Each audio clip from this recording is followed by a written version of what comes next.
ask that we begin the meeting by reciting the Pledge of Allegiance to the flag.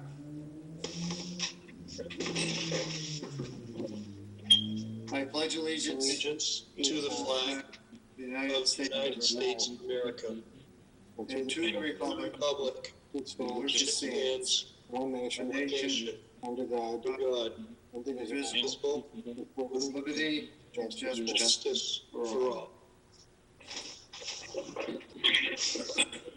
Thank you, Mo. Welcome. Let me just touch on the routine information. As we know, we're conducting this meeting remotely via Zoom, as posted on the town's website.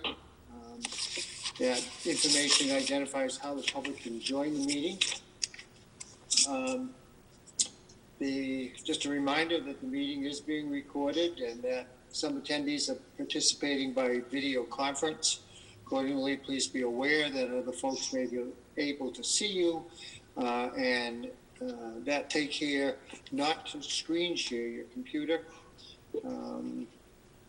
To point out that the opportunity for public to ask questions or make comments is our last agenda item on the meeting. So that's the opportunity for the public to participate. So if you have any questions, why don't we get started? And the first item on the agenda is the approval of the minutes of December 8th, sent to you last week. Make a motion to approve the minutes of December 8th, 2020. For motion, is there a second? Second. Second by Mr. Quartz. Are there any questions or discussion? All right, hearing none, we'll take the vote. Dr. Ward? Aye. Mr. Quartz? Aye. Mr. Levine? Aye. Mr. DeLay? Aye. Mr. Kent? Aye. And the chair votes aye. So record that as a 6-0 vote.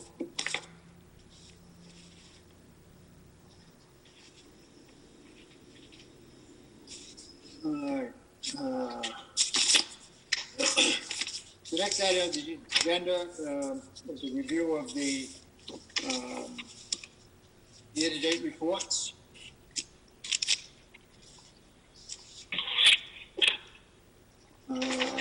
Looks at these domestic terror groups as what they are.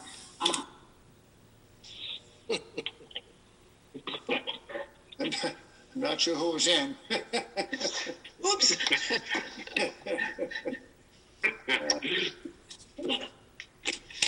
Any questions or comments? Doug? Yeah, Mr. Chair, I'm just wondering if we can get some clarification, on the school budget, and obviously a lot of it, I don't even know if we're currently doing in-person education or a hybrid model, or if it's all at home. But there are a bunch of costs, related to transportation and athletic events that don't appear to be being held, that are, still in the budget or even encumbered in the case of like the police, details for athletic events. Don't know if that's ever going to come to fruition in this fiscal year. Well, to the best of my knowledge, the school is operating on a hybrid model for grades kindergarten through 8, and that the high school has been completely remote up until this time. My understanding is the high school is supposed to go on the hybrid model after their mid-year, which is be the end of this month. I know that there have been times where they have they started the year completely remote, and I think they may have gone remote for a short period of time due to the coronavirus. But your questions are well taken. I don't know what the contract is with the bus company. I know it's different this year, and it's a new contract, a new bus company. And of course, they negotiated the contract with last year's experience, and somehow that plays into the contract.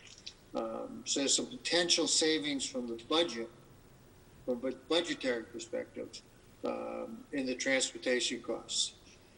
I can't answer. I had the same questions about the extracurricular athletic department. I guess that's a question for the superintendent of the school committee. The school committee voted to hold athletics a couple of meetings ago, so they're doing limited. They have a different pod this year that they compete against. What they're trying to do is hold them all at one facility so that they only have that one cleaning. There's no change rooms. There are restrooms available. Kids come ready to play. No standing around after, no socializing, no handshakes. Then they leave on the same bus. So the athletic buses are running limited. Some of the other things that Doug mentioned, like the DARE officer and the police details, kind of hard to cut it until we know what comes in the spring, whether there's going to be any more athletics and any, especially if you have track and outdoor events, you might have someone else. I sort of had the same questions when I look at the senior center, and they have a huge saving on their water, their sewer, their electricity. But then I'm wondering if the other buildings that are not being used have encumbered, and we may get, I would hope that we get a refund or see some savings towards the end of the year on those things. Hi, Dave. Happy landings. Thank you. Welcome, Dave. Hi, everybody. Late computer problems. Yeah. We have to remember that the budget was put together with an expectation that this would be a normal school year. Right. So we're going to find a lot of line items that haven't been used or have been used a little bit. And as Mo pointed out, one would expect that at the end of the year, line items that haven't been used would then, become surplus or excess budgetary money. What's not clear is how they handle the net school spending requirements if there's too much money that doesn't get spent. I mean, it doesn't seem like a kind of problem we should worry about, but it's a real consideration for the school department in terms of monitoring its budget. They always need computers, so I'm sure that they can spend a significant sum of money to upgrade and renew some of their, archaic equipment. Yeah, that's a good point. I mean, I think could create an opportunity for the school department to do some investment that they haven't been able to do because of tight budgets in the past. I'm sure that when the time comes and we understand just what kind of reality the budget's going to have, that they would make sure that they meet net school spending and do that in a thoughtful way.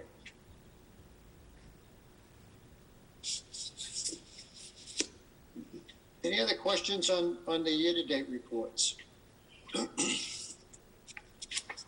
I just want to thank Joanne again, because I really like the little errata sheet that she gives us, so we know that she's aware of things. We don't have to all ask her the same questions over and over. She posts it for us, so we know what's going on. I really appreciate that. Yes. Mr. Chair, Yes. just so the Finance Committee members are aware, there is a tri-board meeting on the 25th of January. One of the agenda items will be to review the financial performance of both the town and the school for the first 6 months of fiscal 21. Good. Will we have that information? I know we will from the town, but from the school ahead of time, Keith, so we're not trying to do it ask. that night? I can certainly ask. That would be really helpful. Sure. Thank you. Yeah, it would. If there's any specific questions that you might have, if you could provide those to myself, I can try to have responses if they need to be investigated a bit for you at the meeting on the 25th. For me, the general question is, where do they anticipate savings? And to Tom's point, how do they meet net school spending at the same time?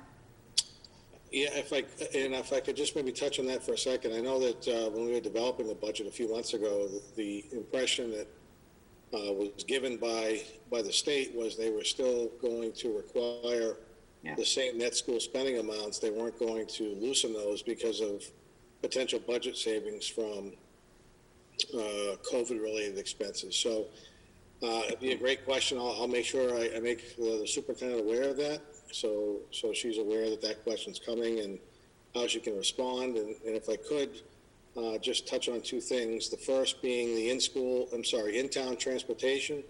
The negotiations in the contract that was agreed to with the current transportation provider indicates that the town is spending 78% of what our contract amounts were for if school was in session. So there's a 22% savings in transportation, which if nothing changes between now and the end of June, I hope I'm wrong with that, but if nothing changed, you'd be looking at upwards of $175,000 to $200,000 in savings just on local transportation.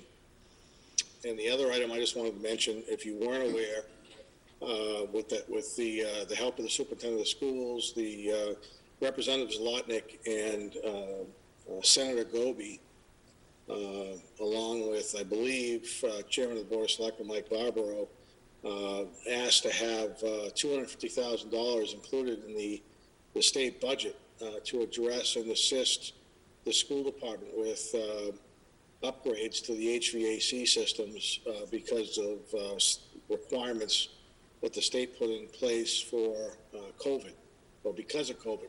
And those funds were approved in the budget.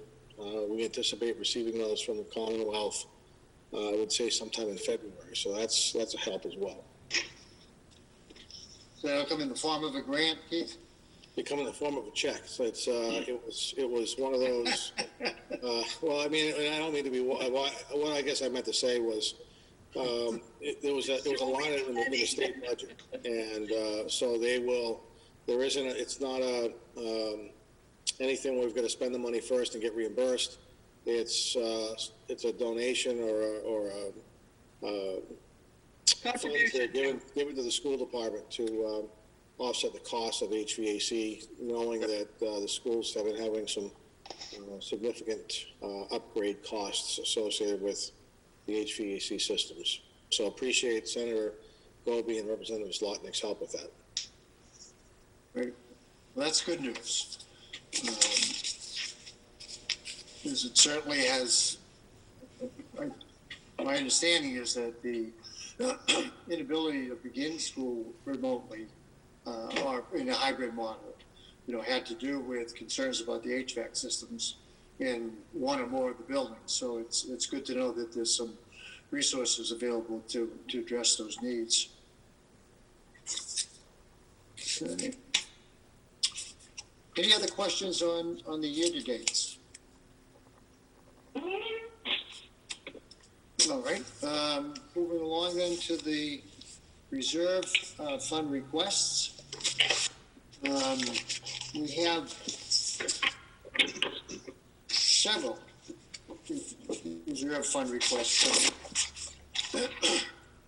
I'd suggest that maybe we take the request for the DPW snow and ice materials first, because it's pretty much a routine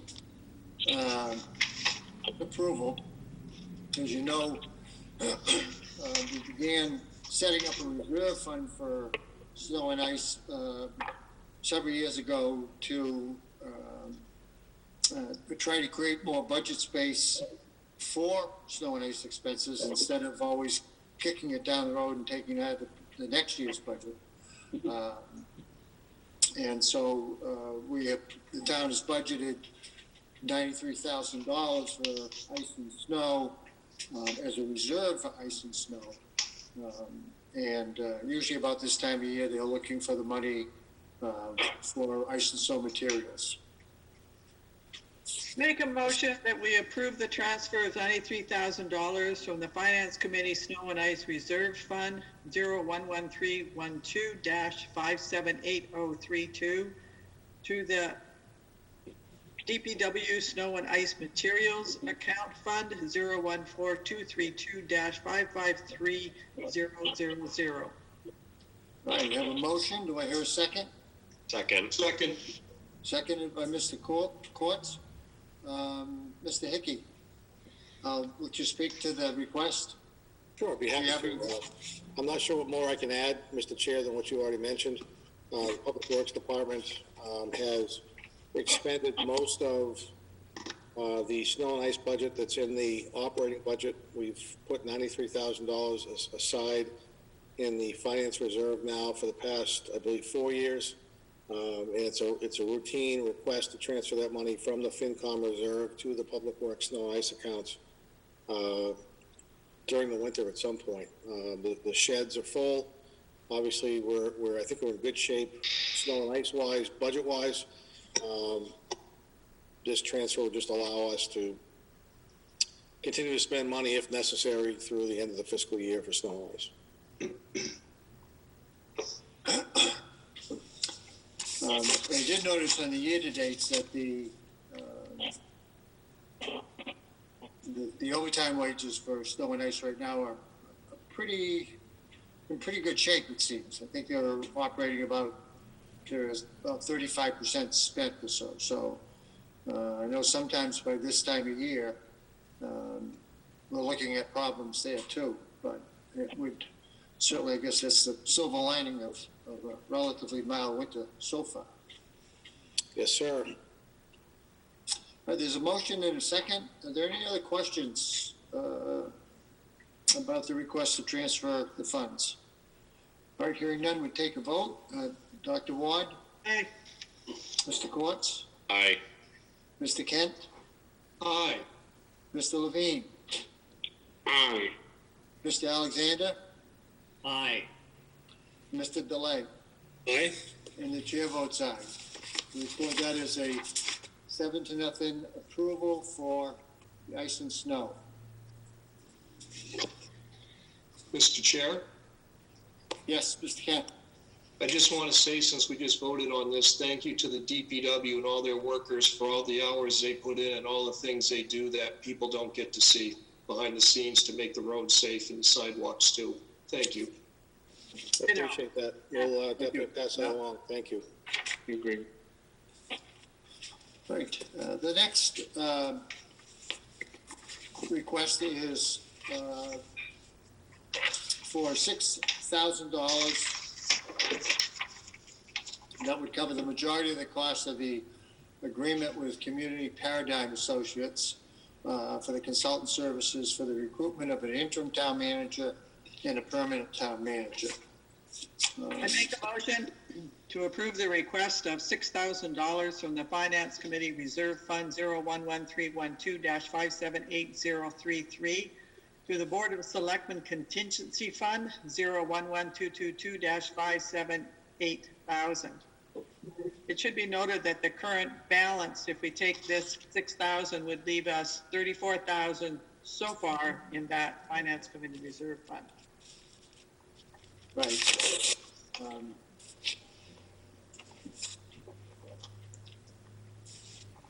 We had already appropriated $5,000 for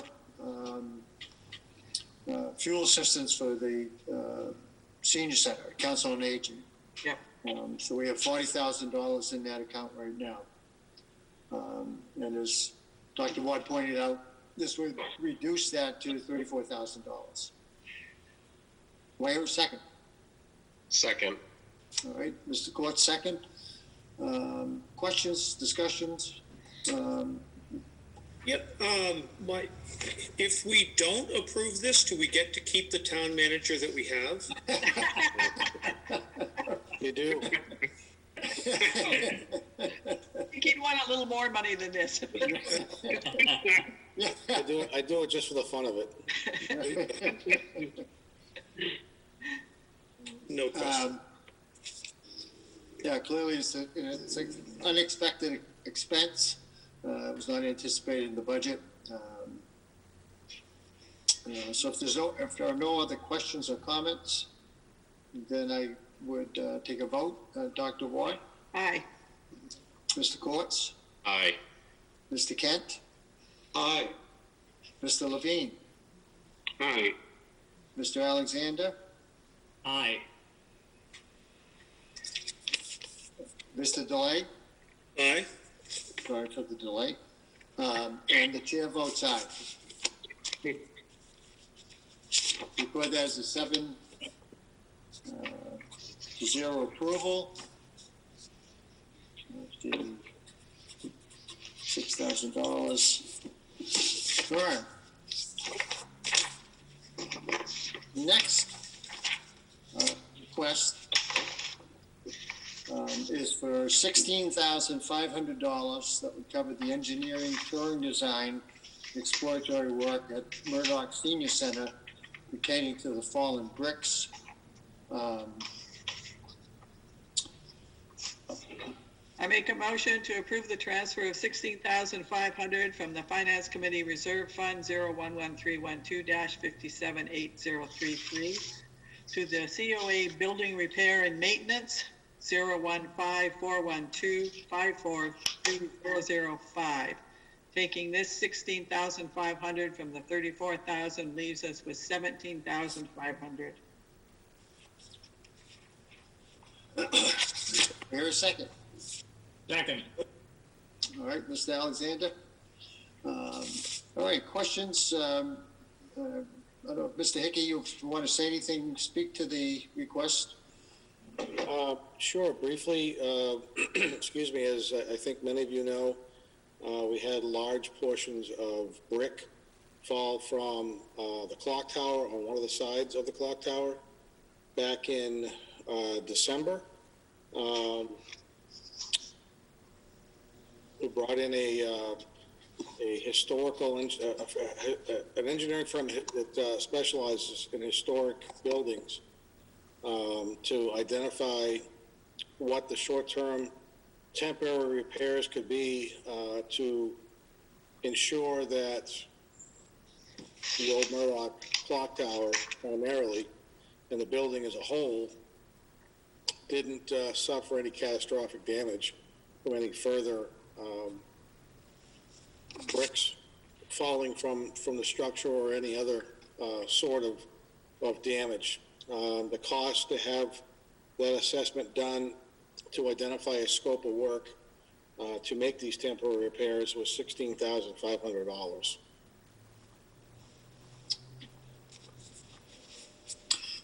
Is this work that's been done? Yes, sir. Okay.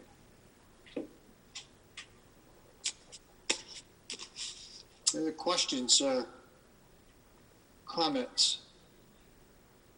All right, hearing none. Dr. Ward? Aye. Mr. Courts? Aye. Mr. Kent? Aye. Mr. Levine? Aye. Mr. Alexander? Aye. Mr. Delay? Aye. And the chair votes aye.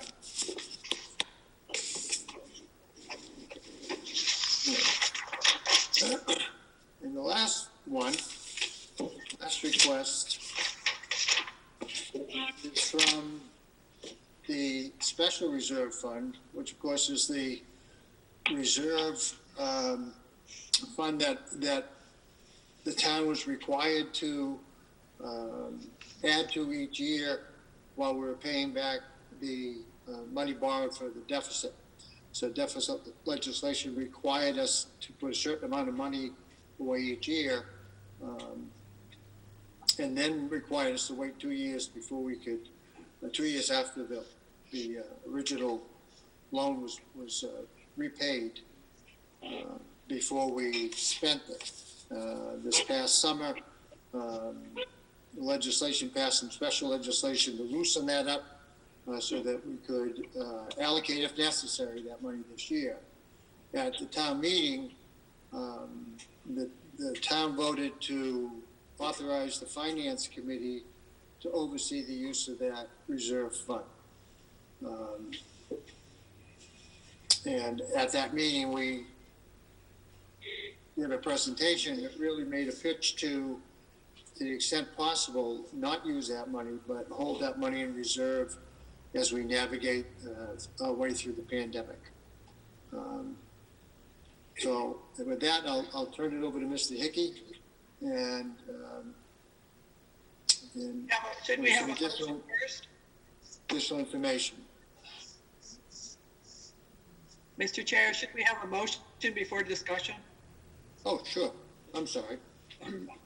I'll make a motion to transfer $82,242 from the Finance Committee Special Reserve Fund 011312-578035 to the COA Building Repair and Maintenance account number 01541254305.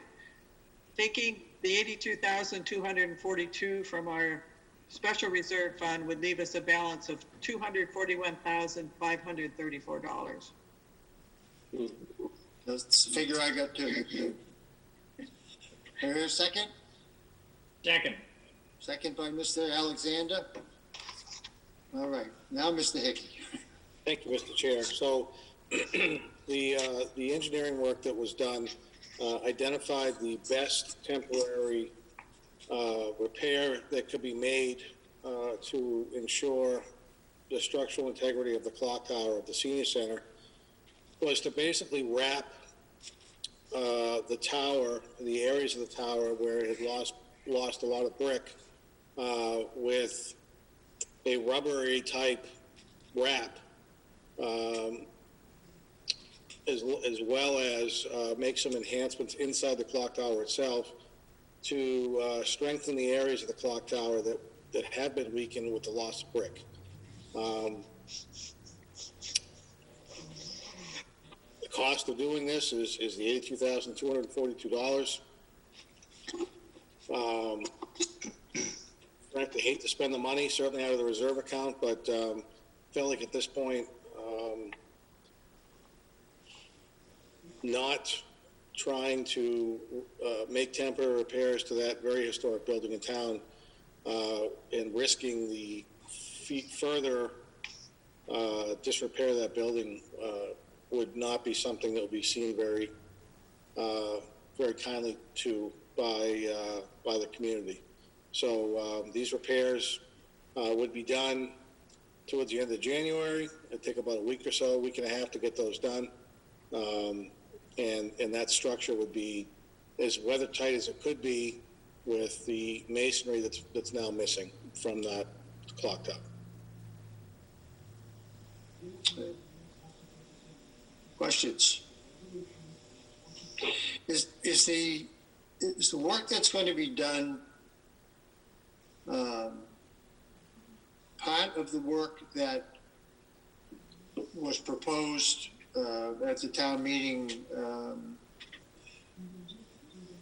that was held last fall? In other words, is this work where there was a motion for, I forgot exactly what it was, for the phase one, for $1 million for phase one of 3 phases of repair work, restoration work for the old Murdoch building. And I'm wondering if this is something that will lead towards part of that work that was going to be done, or is this something that's a temporary fix that doesn't really have much impact on the overall cost of the work that was quoted. Unfortunately, I think that the majority of this work, if not all of this work, is temporary in nature, and will have very little to do with the permanent repairs to that clock tower, the building as a whole, if at some point funding is approved to make those repairs. This is just to prevent it from deteriorating further? Yes. I have a question. Yes. Mr. Has there Alexander. been any evaluation of what it will take to put the clock tower back the way it was? I know that that is separate from the money that was not voted for at town meeting for the major repairs. Mhm. But does anybody have a handle on how much it's going to cost once this Band-Aid comes off? Well, as the chair, I think, mentioned in his opening remarks, there are 3 phases of repairs that were proposed: immediate, short-term, and long-term. The clock tower repairs were part of the short-term recommendation. Immediate. Those repairs, I believe, total $1.79 million overall. Included in that 1.7 were repairs to the clock tower. Oh, I would suggest to you at this point that the repairs to the clock tower, the scope of those repairs has now changed from making repairs and enhancing the strength of the brickwork and repointing the cement on the clock tower to now having to reinstall portions of the brickwork on the clock tower. So I don't have a specific number this evening, Mr. Alexander, for you on if the clock tower was to be repaired by itself later on in a more permanent repair, what that would be. As I mentioned, I think there's an estimated cost for clock tower work in the bid that was provided, or the bid specs that were provided by Ty and Bond, our engineers, when they were on site earlier last year. But again, I would suggest that some of that work may have, the scope of that work may have changed with some of those bricks falling to the tower. We saved money, Dave, because we don't have to pay to take down those bricks now in order to put new ones back up. wow, well, that's good. Imagine something positive coming out of the bricks falling off.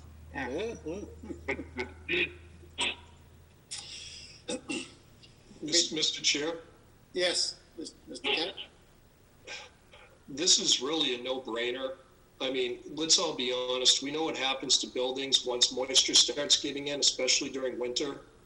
The water gets in the cracks, the ice expands. It melts, leaving a crack. More snow gets in, it melts into water. Water gets in, refreezes, the cracks get bigger. If we don't take some preventative measure now, we're looking at a huge expense down the road for extra labor than we're already into this for. So wrapping this thing, even though it's only a Band-Aid on something that needs stitches, this really needed to be done, let's be honest, before it gets worse. Well, the question I have is yes, there's clearly some danger, potential of further decay. Whether that further decay compromises the integrity of the building or not, I don't know. But the question I have is, if we waited until the town meeting in May and went to the town for the whole shebang, we still have the major work that would need to be done, because what's proposed here is a Band-Aid, as you point out. It's not addressing the essence of the problem with the building. So that's my concern. I'm wondering if you know, it's $87,000 that will certainly address a potential short-term need. Mr. Chair, if I could? Yes. You and I had a conversation about that probably 2 or 3 weeks ago. Since that time, I've had an opportunity to have a conversation with the engineering company again. And, really, there's no way to know. I wish you could say there's a 30% chance things could worsen. But it depends on the weather, the type of precipitation we get. Certainly with the subsurface of the bricks, as Mr. Kent mentioned, exposed now, water's getting in there or larger volumes of water are getting in there that wasn't in the past. So, the community, you could certainly risk not doing anything until after the May town meeting, and if it were to be approved, you could make those improvements now. You could make those improvements then. The concern, I think, is frankly that are we willing to take that risk on that building? But it is. That's really an individual decision we have to make as a committee. Other questions? Do we know if this were to be approved and the temporary fix of the ramp gets put on, how long, like how many months would that last? I don't have an exact figure. Will it last longer than May? I'm sure that it will. Will it last through the winter of 2022? I don't know that answer. I'm sorry. But hopefully it will get us through this winter. Oh yeah, absolutely. No question about that.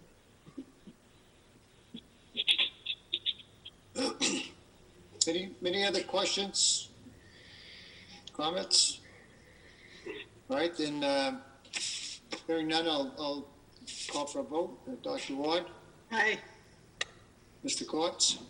Aye. Mr. Kent? Yes. And Mr. Levine?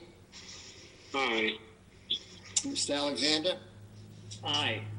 Mr. Delay? Aye. And the chair votes aye. Thank you very much.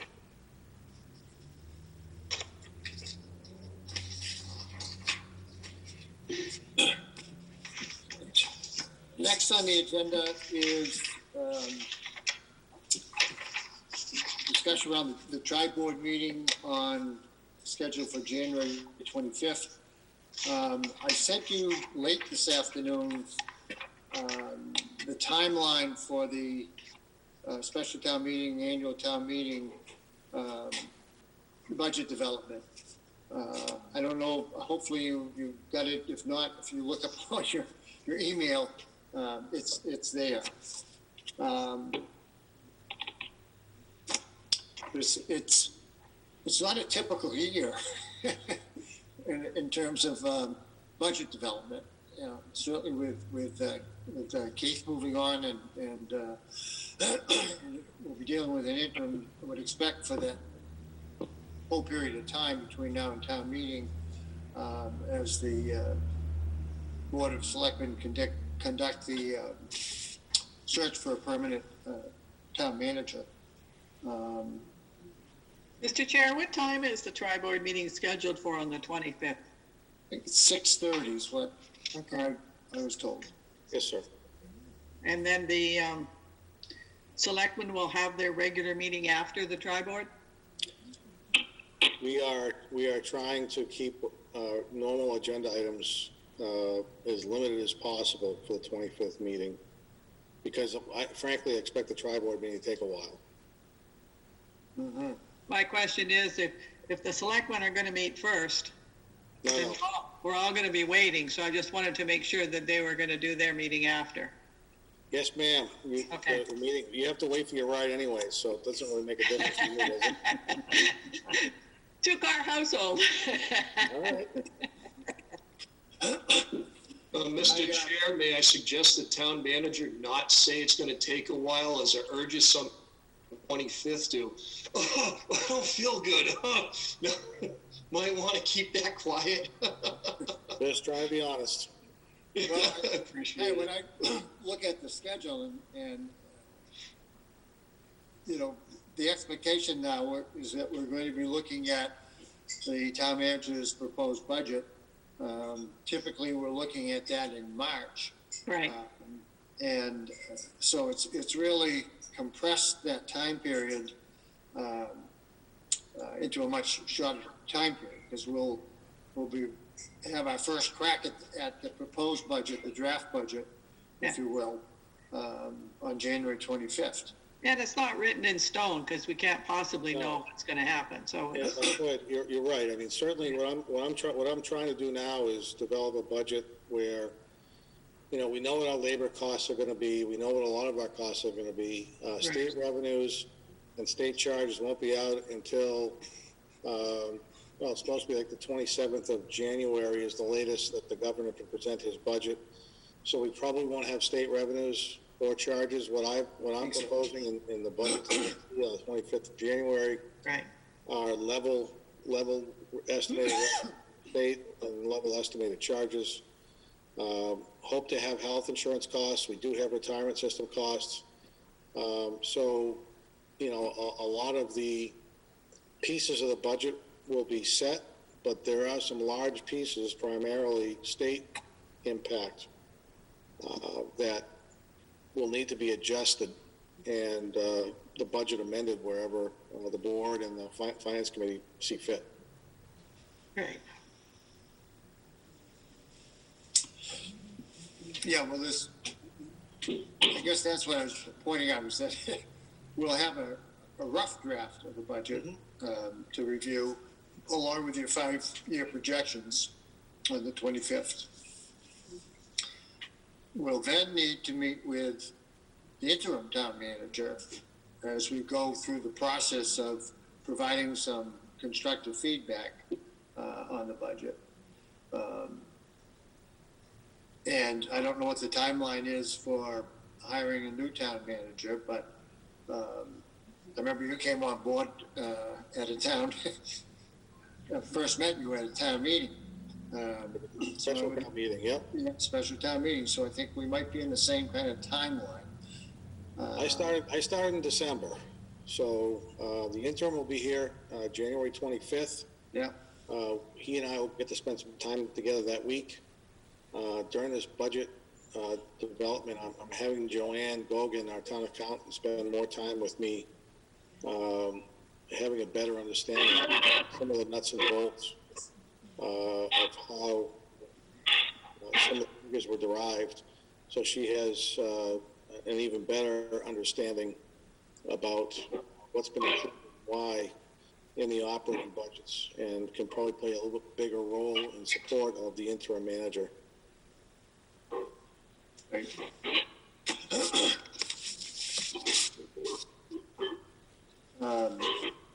Yeah, I think we're just going to have to be flexible as we work through this, and just recognize it's going to be a little bit more of a challenge as we work our way through this process. Piece of cake.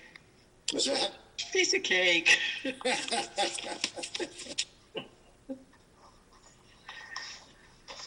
Mr. Chair, question for the town manager. Yes, Mr. Kent.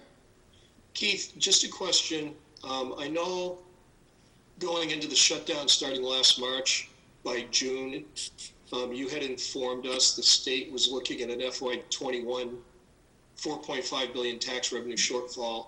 Mm-hmm. And then later on in October, you had informed us the state told, all municipal managers that it was now up to $6 billion. Mm-hmm. I'm assuming the number is still going up. That being said, the fact that you told us that, the state was level funding all municipalities at 2020 levels for FY21, mm-hmm. with that number going up, are we still protected to still be at level funding for 2020, or could that be subject to change?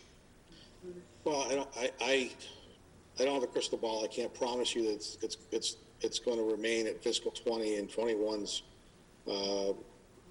amounts, but I think the governor is aware that many communities rely heavily on state aid, and to make cuts to those figures would be in some cases catastrophic. So whether he dips into his rainy day fund or there may or may not be a second stimulus round coming that might help out with shortfalls in both the town and the state for some of our needs. It's hard to say at this point, but I feel pretty confident that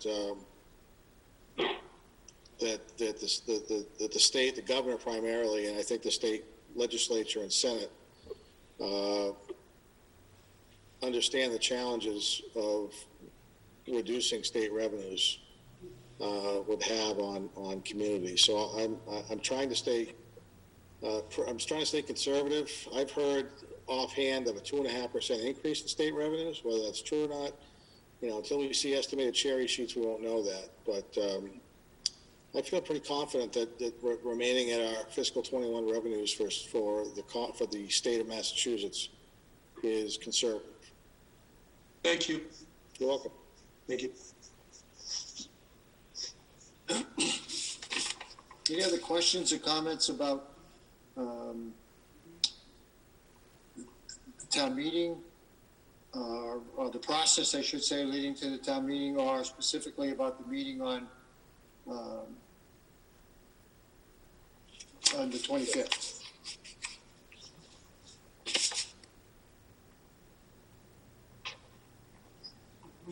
All right, hearing none, we'll move along. Mr. Chair, are you in need of my services any longer? Yes. Okay, good. I wanted to stay. I'm not, maybe Dr. Warren is. Member comments, when you get to member comments. Okay. Which is next, by the way, member comments. If I may, I would just like to wish Mr. Hickey all the best. It's been very easy to work with, and he's always been upfront and honest with us, and I do wish him well in his new digs, and I hope they appreciate him as much as we have. Amen. Amen. I agree with I thought we could save this until the 25th, but since Well, I think we will, but I think that it should come from us, so. I appreciate that, and I was wondering whether or not it was appropriate tonight to say something or the 25th. I mean, the Finance Committee, and I hate to single out too many people, but Mr. Kane has been somebody that I can rely on and talk to, and he brought any concerns he had in whatever I had proposed budget-wise or transfer-wise. He would ask us to come down and sit down with me and go over what his questions were ahead of time so I could have responses prepared for him in a public meeting, and his guidance and just the overall support and understanding and has been phenomenal with the Finance Committee. I mean, I think the community has made some real nice strides financially. We've got some nice projects coming in that I think are going to help the stability financially of the community, and it's been a team effort, and certainly the Finance Committee has been a big part of that team, and I just can't thank everybody on the Finance Committee enough for all the support and guidance and suggestions on how to best do things as I've been here for 5 years. It's been phenomenal, and I thank you. Well, thank you. We'll miss you, and it was easy working with you. Well, it's easy working with you guys too, and that was nice. We all had the best interest of the community in mind, and makes life a lot easier to deal with that way. Yeah. Thank you. All right, guys. Have a good night. Thank you, Keith. Now, Dr. Thanks, Ward. Keith. Bye-bye. Bye-bye, guys.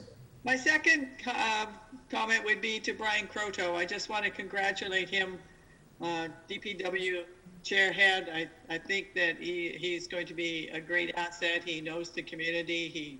He's down in the dirt out there, and I'm looking forward to him being here a long while. Right. You know, Brian is attending the meeting right now. And, Yes. And, I'd just like to say I need to stop by his office and introduce myself and talk to him a little more closely. We've met, but we haven't really had a chance to talk. And now that he's put his picture on there, he cleans up real nice. Yeah. Anytime you want to stop by, I'll be there. Great. I look forward to it, Brian. Thank you. Mr. Chair, catch him while he still looks young. It's a stressful job. good. Public input, opportunity for the public. Any questions or comments about any of our business tonight? I'd like to just say it was good to see that the fire chief and the police chief both had the contracts renewed. We're going through a difficult time like all other municipalities are.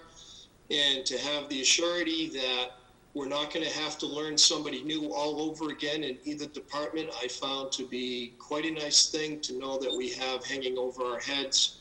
We know what their track records are. We know what they bring.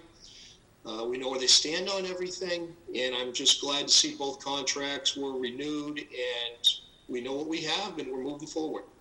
Good comment, Keith. All right, if there's nothing else and there's Motion to adjourn at 7:21.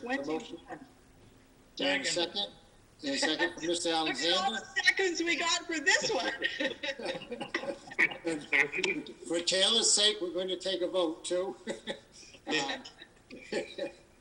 Dr. Ward, Yeah, aye. Mr. Courts, Aye. Mr. Kent, Aye. Mr. Levine, Aye. Mr. Alexander, Aye. Mr. Delay, Aye. and the chair votes aye. And who did you choose for the second? What's that? Who did you choose for the second on that one? David, Okay. David Alexander. Thank you. Good night, everyone. Good night, everybody. Thanks, Take care. everybody.